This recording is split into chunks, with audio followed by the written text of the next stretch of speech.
Assalamualaikum warahmatullahi wabarakatuh. Nama saya Ayu Anu Petrah binti Yusuf. Saya bernombor kad matrik GB220128.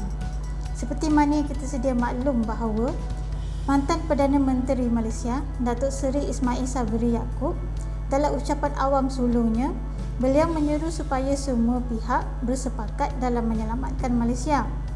Beliau menggunakan pendekatan atau frasa keluarga Malaysia kerana frasa itu dari sudut idealismenya lebih inklusif, merentasi agama dan kaum. Tetapi ianya mengikat kita semua rakyat Malaysia dari segi aksiologinya dengan nilai kekeluargaan. Jadi jom kita dengar pendapat beberapa orang rakyat Malaysia mengenai eksistensialisme keluarga Malaysia dalam konteks kehidupan masing-masing. Hai, selamat petang Miss Abby, apa khabar? Selamat petang Ayu, khabar baik. Baik Miss Abby, saya nak tanya Miss Abby apa yang Miss Abby faham mengenai konsep keluarga Malaysia ni? Okey, konsep keluarga Malaysia yang saya faham daripada pembacaan saya itu fokusnya adalah untuk perpaduan di antara bangsa-bangsa berkaum lain. Itu yang saya faham, itu adalah konsep keluarga. Bukan itu sahaja, juga ia memberikan kita informasi tentang bagaimana Malaysia ataupun orang rakyat Malaysia suatu masa dahulu mereka sangat unity. In English kita cakap unity. So dalam bahasa Malaysia pasti apa perkataan tersebut. So ini memberikan kita satu harapan untuk Malaysia untuk ada unity macam kita ada, like macam kita 10 tahun 20 tahun yang dululah selepas merdeka. So itu yang saya fahamkan. Saya faham apakah itu konsep satu keluarga Malaysia. Adakah konsep ni dipraktiskan di tempat Miss Abby, maksud saya di kejiranan ataupun dalam keluarga ataupun di tempat kerja? Memang konsep keluarga Malaysia ni memang saya dibesarkan mengikut konsep ni tersebut, because kalau nak katakan Miss Abby memang dibesarkan di perkampungan orang Melayu. So kawan-kawan Abby ialah orang Melayu, kita pergi mengaji bersama, kita pergi kita buat banyak benda yang memupuk semangat perpaduan macam merewang. So masa saya tengah membesar, memang konsep ni sangat begitu ketara. Assalamualaikum Puan. Terlebih dahulu saya ingin mengucapkan terima kasih kepada Puan kerana sudi untuk ditemu bual berkenaan dengan keluarga Malaysia.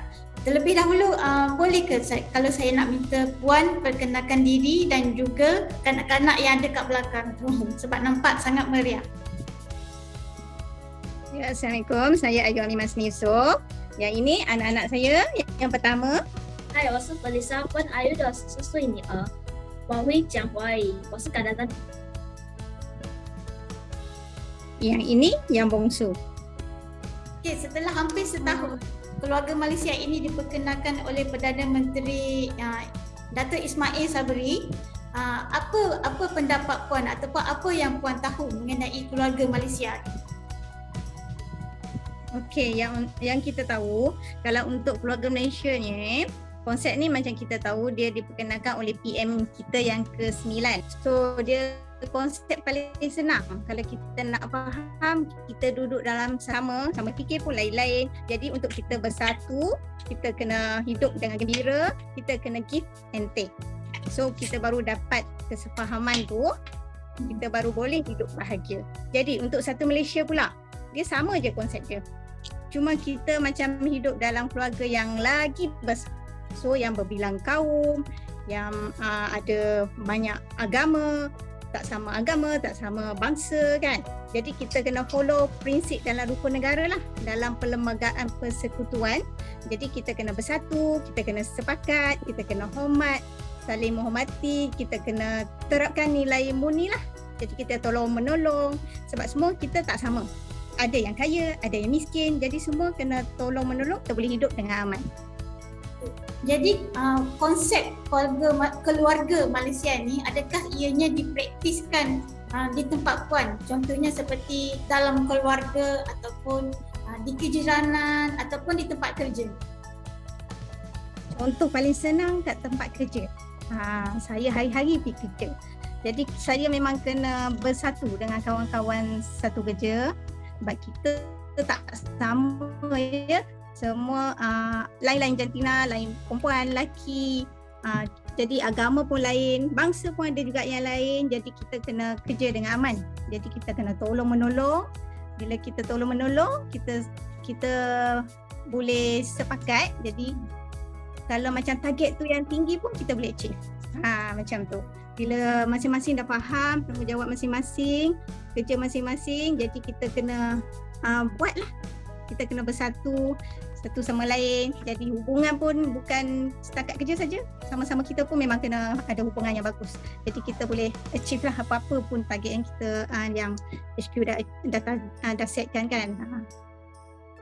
Assalamualaikum dan selamat malam kepada adik Natasha. Apa khabar? Adik Natasha sihat ke? Waalaikumsalam warahmatullahi. Alhamdulillah sihat. Saya nak ucapkan terima kasih kepada adik Natasha kerana sudi untuk meluangkan masa bagi sesi perbincangan berkenaan dengan konsep keluarga Malaysia. Terlebih dahulu saya ingin ucapkan tahniah kepada adik kerana telah mendapat 7A dalam percubaan SPM baru-baru ini. Terima kasih atas ucapan yang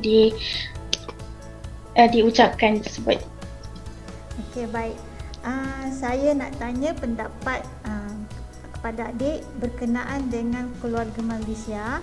Apa yang adik faham tentang konsep keluarga Malaysia yang telah diperkenalkan oleh Datuk Ismail Sabri?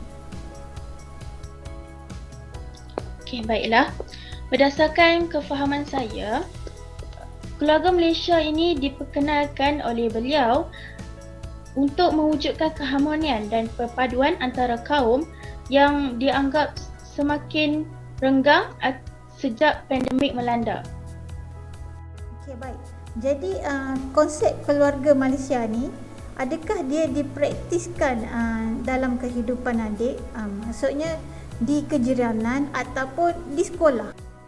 Pada pendapat saya, ya, konsep ini amat dipraktiskan di sekitar tempat saya, terutamanya di sekolah. Hal ini kerana sekolah saya mempunyai pelajar yang berbilang kaum yang terdiri daripada Melayu, Cina dan India. Oleh yang demikian, kami diajar untuk saling hormat menghormati walaupun berbeza agama dan budaya, supaya keharmonian di dalam sekolah itu dapat diwujudkan. Buktinya, baru-baru ini saya menghadiri satu pertandingan yang perlu ditubuhkan satu kumpulan yang melibatkan pelbagai kaum. Jadi di situ dapat dilihat bahawa konsep keluarga Malaysia ini diguna pakai bagi mewujudkan keharmonian dan perpaduan antara kaum tersebut. Begitulah konsep keluarga Malaysia yang bersifat inklusif, merentasi sempadan agama, bangsa dan kaum. Kesimpulannya, keluarga Malaysia telah berjaya menyuntik kembali semangat kebersamaan dalam keluarga, komuniti dan negara. Ia menjadi aspirasi untuk seluruh rakyat tanpa mengira agama, suku, kaum dan fahaman politik supaya saling bersaudara dan mengelakkan permusuhan. Sekian daripada saya. Terima kasih.